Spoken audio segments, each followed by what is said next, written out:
संविधान आणि लोकशाही वाचवण्यासाठी काल जी न्याय यात्रा राहुल गांधीची आली होती त्या संदर्भात मोठा प्रतिसाद मिळाला. काय वाटतं? लोकसभेच्या निवडणुका लागल्या आहेत. मणिपूर ते राहुल गांधी मुंबईपर्यंत आले, मात्र अजूनपर्यंत मोदी मणिपूरमध्ये गेले नाही. मात्र महाराष्ट्रात नेहमी येतो. या देशाची जनता हे विसरणार नाही की राहुल गांधी मणिपूरमध्ये जाऊ शकले. राहुल गांधी मणिपूरमध्ये जाऊन तिकडल्या लोकांच्या वेदना समजून घेऊ शकले. राहुल गांधी मणिपूरमध्ये जाऊन राहिले. राहुल गांधींनी तिकडल्या निर्वासित छावण्यात जाऊन लोकांची विचारपूस केली. पण देशाचे पंतप्रधान नरेंद्र मोदी हे अद्याप मणिपूरला गेले नाहीत, जाऊ शकले नाहीत. त्याचं कारण काय? तुम्ही अखंड हिंदुस्थान वगैरे जे काय भाष्य करता त्यात मणिपूर येत नाही का? मेरा परिवारमध्ये मणिपूर येत नाही का? हा एक चिंतेचा विषय. देशाचा पंतप्रधानपदी एक अशी व्यक्ती बसलेली आहे जिला गुजरातच्या पलीकडे देश दिसत नाही. त्याच्यामुळे त्यांना उद्याच्या निवडणुकीत 2024 नंतर कायमस्वरूपी गुजरातला पाठवण्याचा निर्णय या देशाची जनता घेईल. कारण निवडणुका जाहीर झालेल्या आहेत. आणि काल राहुल गांधी मुंबईत आले. राहुल गांधीची यात्रा संपली धारावीत, कष्टकऱ्यांच्या गोरगरिबांच्या भागात. जी जागा मोदींचा मित्र उद्योगपती हडप करण्याच्या प्रयत्नामध्ये, त्या धारावीसाठी हजारो कोटीचं डील झालंय, जसे इलेक्ट्रॉल बॉन्डमध्ये झालं. तिथे राहुल गांधीची यात्रा संपली आणि लोकांनी प्रचंड प्रतिसाद त्या यात्रेला दिला. आज संध्याकाळी सभा शिवतीर्थावर आहे. देशभरातले इंडिया आघाडीचे नेते त्या यात्रेला येत आहेत. स्वतः उद्धव ठाकरे, माननीय शरद पवार जे महाराष्ट्रातले प्रमुख नेते आहेत देशातले, हे उपस्थित राहतील. त्याच्यामुळे आम्ही पूर्ण आशावादी आहोत की जे मणिपूरला गेले नाहीत, जे काश्मीरी पंडितांची वेदना समजून घ्यायला गेले नाहीत, ते ह्या वेळेला कायमचे गुजरातला जाऊन एखाद्या आश्रमात बसतील. सर हिंदी में जानना बताइए सर, जिस तरह से राहुल गांधी की यात्रा आपने कहा कि कंक्लूड धारावी में हुई है, उसी को लेके आज बीजेपी की तरफ से एक बुक का लॉन्च किया जा रहा है, जिसका जो शीर्ष है बुक का ये है कि कांग्रेस नहीं होती तो क्या होता. कांग्रेस नहीं होती, ये बीजेपी बुक. कांग्रेस नहीं होती तो देश को आजादी नहीं मिलती. कांग्रेस नहीं होती तो देश को नेतृत्व नहीं मिलता. पंडित नेहरू से लेकर मनमोहन सिंह तक. कांग्रेस नहीं होती तो पाकिस्तान के 2 टुकड़े नहीं होते. कांग्रेस नहीं होती तो ज्ञान, विज्ञान, टेक्नोलॉजी, तंत्रज्ञान में जो हमने प्रगति की है वो नहीं होती. कांग्रेस नहीं होती तो ये देश अखंड नहीं रहता. ऐसी बहुत सी बातें हैं जो बीजेपी वालों की समझ से ऊपर है. वो समझेंगे नहीं ये बात कभी, क्योंकि वो देश का विचार नहीं करते.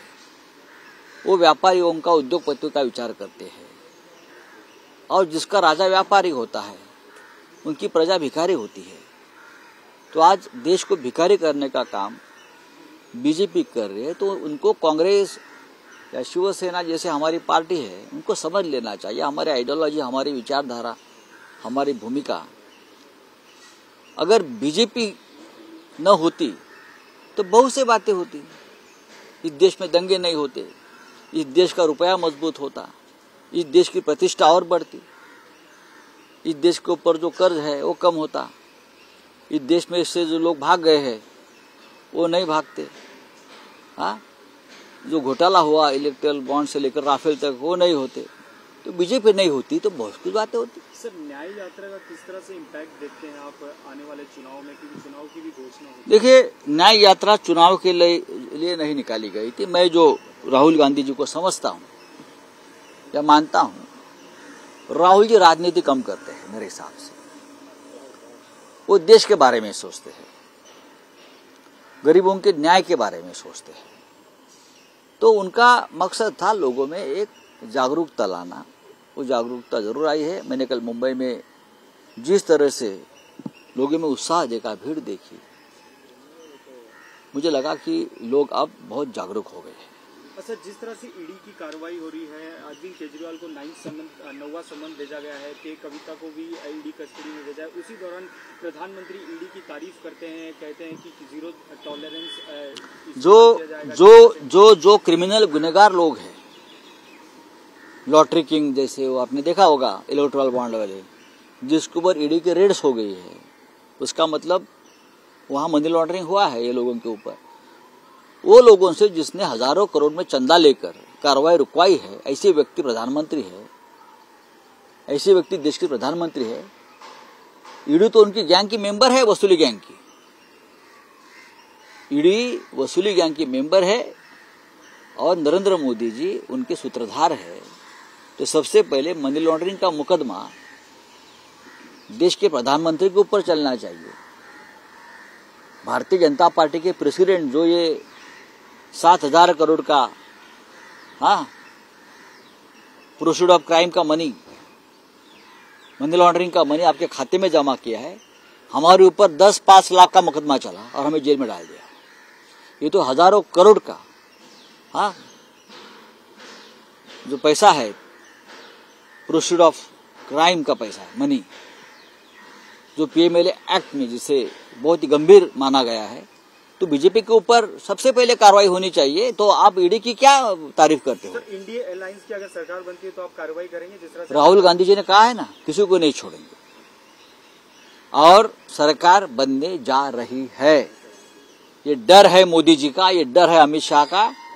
आप देखिए क्या होता है। सर, काँग्रेस न होती तो क्या होता? या पुस्तकाच्या प्रकाशनावेळी देवेंद्र फडणवीस यांची मुलाखत घेत आहेत, त्या लेखिका ज्या आहेत त्या देवेंद्र फडणवीस यांची मुलाखत घेत आहेत। लेखिका मला माहित नाही कोण आहेत त्या, संघ परिवारातला आहेत का किंवा काय मला माहित नाहीत। या देशात जर काँग्रेस नसती तर या देशाला स्वातंत्र्यच मिळालं नसतं। महात्मा गांधी असतील, लोकमान्य टिळक असतील, दादाभाई नौरोजी असतील, सुरुवातीच्या काळात सुभाषचंद्र बोस असतील, सरदार वल्लभभाई पटेल असतील, सगळेच हे सगळे काँग्रेसच्या विचारानं प्रेरित होऊन स्वातंत्र्य लढ्यामध्ये उतरले आणि त्यांनी ब्रिटिशांशी लढा दिला। काही मतभेद आपले असू शकतात, त्याच्यामुळे काँग्रेस नसली तर देवेंद्र फडणवीस, नरेंद्र मोदी, अमित शहा यांना अजूनही ब्रिटिशांची चाकरी करावी लागली असती। हे सत्य त्यांनी स्वीकारलं पाहिजे। काँग्रेस नसती तर या देशाला आधुनिक नेतृत्व मिळालं नसतं। हा देश बुवा महाराज तंत्रमंत्रवाल्यांच्या हातात गेला असता, जो आज गेलेला आहे, बरं का, जादू टोणा छूमंतर जो आज गेलेला आहे। नेहरूंचं आधुनिक नेतृत्व या देशाला काँग्रेसमुळे मिळालं। लाल बहादूर शास्त्री मिळाले, राव मिळाले, इंदिरा गांधी, राजीव गांधी, ज्याने या देशाला तुमच्या हातातला मोबाईल दिला, इंटरनेट दिलं। आणि काँग्रेस नसती तर पाकिस्तानचे 2 तुकडे झाले नसते, जे मोदी आणि भाजपला बाप जन्मात कधी जमणार नाही। नुसते इथून काय कुठला अटॅक, तो सर्जिकल स्ट्राईकच्या नावाखाली इथून फटाके फोडून तिथे पाठवायचे सीमेवरून। इंदिरा गांधींनी पाकिस्तानचे 2 तुकडे करून फाळणीचा सूड घेतला। देशाच्या फाळणीचा बदला इंदिरा गांधीने घेतला। काँग्रेस नसती तर हे झालं नसतं। त्याच्यामुळे भारतीय जनता पक्षानं काँग्रेसचं कायम ऋण मानले पाहिजे की काँग्रेस आणि काँग्रेसचं नेतृत्व त्यावेळेला होतं, म्हणून तुम्ही या स्वातंत्र्याची सूर्यकिरण पाहतात। सर, कोल्हापूर नंतर हातकणंगले, अमरावती आणि रामटेक या जागा देखील ठाकरेंची शिवसेना सोडण्याची शक्यता वाटत जात आहे। त्यामुळे या शक्यतांवर जाऊ नका। मध्ये नाराजी पसरली। मला माझ्याकडे अशी नाराजी नाही, तुमच्याकडे कुठून येते हो? मी काल जागा वाटपाच्या शेवटच्या बैठकीला हजर होतो। मी स्वतः, शरद पवार होते काल, माननीय शरद पवार साहेब होते, के.सी. वेणुगोपाल, मुकुल वासनिक, रमेश चेंथिला, स्वतः अशोक गेहलोत होते, अशोक गेहलोत सुद्धा काल होते, जयंतराव पाटील होते, फार जितेंद्र आव्हाड, अनिल देशमुख, आम्ही बसलो होतो। आणि रात्री हा सगळा जो काही लहान सहान गोष्टी होत्या जागा वाटपातल्या त्या संपवून आज किंवा उद्या आम्ही घोषणा करू। सर, हिंदी में जाना चाहेंगे, सीट शेयरिंग को लेकर सर कब तक फैसला आ जाएगा? क्योंकि 2 लिस्ट, देखिए हमारा फैसला हो गया है। ये बीजेपी की लिस्ट क्या है वो छोड़ दीजिए। महाविकास आघाड़ी का सीट शेयरिंग का फॉर्मूला नहीं है। पूरी सीट शेयरिंग 48 सीट्स 48 सीटों की हो गई है। आज राहुल जी की सभा है, रैली है, तो आज शायद टाइम नहीं मिलेगा, तो हम तीनों पार्टी के नेता एक साथ आकर सीट शेयरिंग का जो घोषणा है वो कर देंगे। आम्ही माननीय प्रकाश आंबेडकर साहेब म्हणजे बाळासाहेब आंबेडकर यांच्याशी आमची चर्चा सुरू आहे आणि असते, संवाद असतो लोकशाहीमध्ये, आणि लोकशाही मानणारे असल्यामुळे डॉक्टर आंबेडकर प्रकाश आंबेडकरजी आम्ही त्यांच्याशी संवाद कायम ठेवलेला आहे। आणि प्रकाश आंबेडकरांची जी भूमिका आहे, या देशातलं संविधान हे धोक्यात आहे। आम्हालाही असं वाटतं की प्रकाश आंबेडकर जे बोलतायत ते योग्य आहे। या देशातलं संविधान धोक्यात आहे, या देशातली लोकशाही धोक्यात आहे, या देशातला गरीब माणूस धोक्यात आहे, मध्यमवर्गीय धोक्यात आहे, त्याची फसवणूक होते आहे, आणि त्याविरुद्धच प्रकाश आंबेडकर यांचा संघर्ष सुरू आहे। त्याच्यामुळे महाविकास आघाडीत त्यांनी समाविष्ट करण्याचा निर्णयच त्यामुळे झाला। त्यांच्या विनंतीवरून आम्ही त्यांना 4 जागांची ऑफर दिलेली आहे। त्या संदर्भात त्यांच्या पक्षामध्ये विचार सुरू आहे। आंबेडकरी जनता, वंचित जनता ही एका विचारानं आज या महाविकास आघाडीबरोबर ठामपणे उभी आहे। त्यांनाही असं वाटतं की डॉक्टर आंबेडकरांचं संविधान जे बदलू इच्छितात भविष्यात 400 पारचा नारा देऊन, अशा कोणत्याही पक्षाला आणि संघटनेला या महाराष्ट्रात थारा मिळू नये, आणि त्यांना प्रत्यक्ष आणि अप्रत्यक्ष मदत करणाऱ्यांना आंबेडकरी जनता, वंचित जनता ही सहाय्य करणार नाही। आणि प्रकाश आंबेडकरजी, बाळासाहेब आंबेडकर साहेब हे पूर्णपणे या विचाराचे असल्यामुळे ते महाविकास आघाडीबरोबर राहतील। शिंदेच्या शिवसेनेत प्रवेश करणार असल्याची माहिती आहे। रामशा पाडवी यांना जेव्हा विधान परिषदेचं तिकीट दिलं तेव्हा खरं तर उद्धव ठाकरेंनी तिकीट दिलं, कुठे नाराजी होती की त्यांना विधान परिषद असं म्हणजे नाराजी ओढून उद्धव ठाकरेंनी त्यांना तिकीट दिलं होतं। माननीय उद्धव साहेबांनी अनेकदा अशा तळागाळातल्या आदिवासी किंवा इतर कार्यकर्त्यांना मुख्य प्रवाहात आणण्याचा प्रयत्न केला। कधी कोणाला आमदार केलं, कधी खासदार केलं, कधी महामंडळ दिली। मला आमशा पाडवी यांच्याविषयी फार माहीत नाही त्यांचा काय निर्णय आहे तो, पण हेच सगळे लोक नंतर सोडून गेले, हे दुर्दैव आहे। चला काय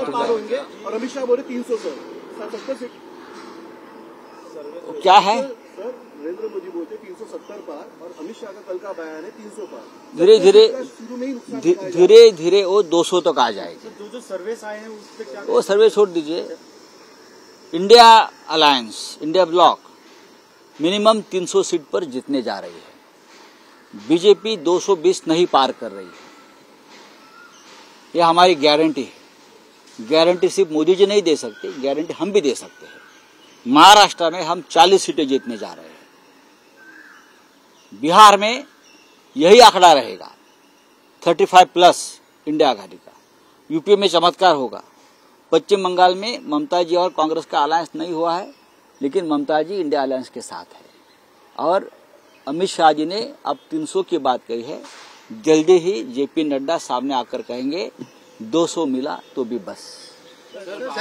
इलेक्टोरल बॉन्ड को लेकर निवडणूक आयोगाकडून जे नोटिफिकेशन आलं आहे त्याच्यामध्ये अजूनही औरंगाबाद आणि उस्मानाबाद असा उल्लेख आहे, ज्या ठिकाणी धाराशिव आणि छत्रपती संभाजी महाराज नगर असा उल्लेख असा उद्धव ठाकरेंनी हा निर्णय घेतला होता, संभाजीनगर आणि धाराशिव मुख्यमंत्री असताना। आणि आजही केंद्राकडून आलेल्या नोटिफिकेशनमध्ये औरंगाबाद आणि उस्मानाबाद असेल तर मला असं वाटतं त्याच्यावरती या राज्याचे 1 फूल 2 डाऊटफुल म्हणजे मुख्यमंत्री व उपमुख्यमंत्री आहेत 2, त्यांनी याच्यावरती भाष्य केलं पाहिजे। आम्ही संभाजीनगरच म्हणतो आणि म्हणत राहणार, आम्ही धाराशिवच म्हणतो आणि म्हणत राहणार। वंचित शिवाय जाण्याचा काही पर्याय नाही। 17 जागा मागितलेल्या आहेत। बाळासाहेब आंबेडकर यांच्याशी आमचा संवाद चालू आहे, डायलॉग, त्यांच्या भाषेत डायलॉग चालू आहे। लोकशाहीमध्ये संवाद असणं महत्त्वाचं आहे आणि तो आमचा संवाद आहे। काल रात्री आम्ही बसून वंचितच्या नव्या प्रस्तावावर चर्चा केली सगळ्यांनी। बाळासाहेब आंबेडकर हे सन्माननीय प्रतिष्ठित नेते आहेत। या महाराष्ट्रातली शोषित, पीडित, वंचित जनता जी आहे आंबेडकरी जनता विचारांची जी आहे त्यांची इच्छा अशी आहे की ह्या वेळेला काही करून सगळ्यांनी एकत्र राहायचं आणि भारतीय जनता पक्ष उद्या जिंकला दुर्दैवाने तर बाबासाहेब आंबेडकरांनी निर्माण केलेल्या संविधानाची ते पूर्ण विल्हेवाट लावून मोडतोड करतील आणि संविधान खतम करतील. देशाचं संविधान खतऱ्यात असताना सर्व मतभेद विसरून आपण एकत्र यावं, सर्व समाजाने एकत्र यावं ही वंचित समाजाची सुद्धा इच्छा आहे. त्यातले अनेक नेते आम्हाला भेटतात. बाळासाहेब आंबेडकर सुद्धा त्याच विचाराचे आहेत. ते संघर्ष करणारे नेते आहेत.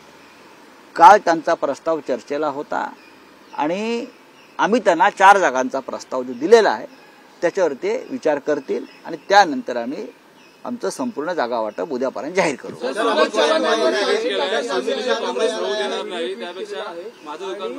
बाळासाहेबांचा एक व्हिडिओ आहे जो ज्यामध्ये म्हणतात की काँग्रेसशिवाय आम्ही जाऊ. हा जो व्हिडिओ आहे तो पुन्हा एकदा ट्विट केला चंद्रशेखर बावनकुळे. करत आहे. बावनकुळेंचं काय गांभीर्याने घेत आहे? किरकोळ माणसं आहेत. सुरज चव्हाणांवरची चार्जशीट दाखल झाली आहे. त्यांची मालमत्ता देखील जप्त करण्यात आली आहे. भारतीय जनता पक्षाची मालमत्ता ज्या वेळेला जप्त होईल इलेक्ट्रॉल बॉन्डच्या घोटाळ्यानंतर त्यानंतर मी सुरज चव्हाण यांच्या प्रॉपर्टी जप्तीवरती मी बोलेन. माझी पण प्रॉपर्टी जप्त झाली. आमचा काय संबंध आहे? भारतीय जनता पक्षाचं एक्सटेंडेड ऑफिस म्हणजे ईडी आहे ना. गुन्हेगारांकडून पैसे घेऊन पक्ष चालवणारे भाजपसारखे जे लोक आहेत त्यांच्या प्रॉपर्ट्या जप्त होत नाहीत. लॉटरी किंग ज्याच्यावर ईडीची कारवाई झाली तो 1300 कोटी रुपये भाजपला देतो. असे अनेक आहेत गुन्हेगार ज्यांच्यावर ईडीने कारवाई केली आहे आणि भाजपने ते पैसे स्वीकारले आहेत. भाजपच्या अध्यक्षांनी गेल्या 5 वर्षांमध्ये म्हणजे पहिले गुन्हेगार नरेंद्र मोदी प्रधानमंत्री, दुसरे गृहमंत्री, भाजपचे अध्यक्ष. या म्हणजे कमिशन होतं की टक्केवारी होती? कुठलं? जे इलेक्ट्रॉन चंदा दो धंदा लो. क्या? चंदा दो धंदा लो म्हणजे वॉशिंग मशीन हे अशा गुन्हेगार प्रवृत्तीच्या उद्योगपतींसाठी भाजपने निर्माण केलं. आता फक्त मी शोधतोय विजय मल्ल्या, नीरव मोदी, दाऊद इब्राहिम यांची नावं इलेक्ट्रॉल बॉन्ड खरेदीमध्ये आहेत का यांच्या? काल तुम्ही एक अजून वक्तव्य केलं होतं की अजून 9 अशा कंपन्या आहेत ज्यांची नावं मी लवकरच येणार ना. अजून 3000 इलेक्ट्रॉल बॉन्डची माहिती यायची आहे समोर. सर, अमित शाह का बयान है इलेक्टोरल बॉन्ड को लेके कि जो कोर्ट ने आदेश दिया है उसमें कुछ सुधारण करना चाहिए और पूरी तरीके से जो है इसको बंद नहीं करना. उनके ऊपर विश्वास मत रखिए. वे भ्रष्टाचार करने वालों को मदद करने वाले लोग हैं. बात करते हैं भ्रष्टाचार खत्म करने की और पूरी पार्टी भ्रष्टाचार से लिप्त है.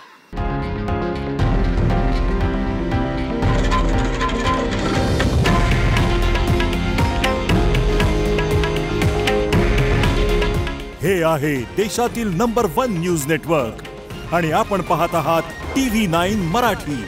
काळजी तुमची, हित महाराष्ट्राचं.